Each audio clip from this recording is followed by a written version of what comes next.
Fulbani kuno bukeru bagi da gula isam bese makatu bute ya muli da bese. O kuno le zero be hudiro wati ate zada zate zakame bupe wa amaradante.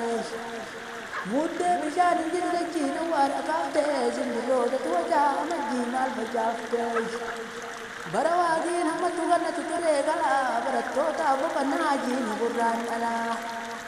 Dito hote saboti yote chi hote hitararu barati be corona Allah latinaru yemna yoga ligalu samai du mesae kalbi ko naya adati misani olkahe am safire fil bisabi fil adati dala wa tamaki ajete adol istahama haga yero mirobe manamantu ara itole ne kalite mate karabahara Kavaja sanistiji nihamanisti ya rabbi ra oji rako baranu ji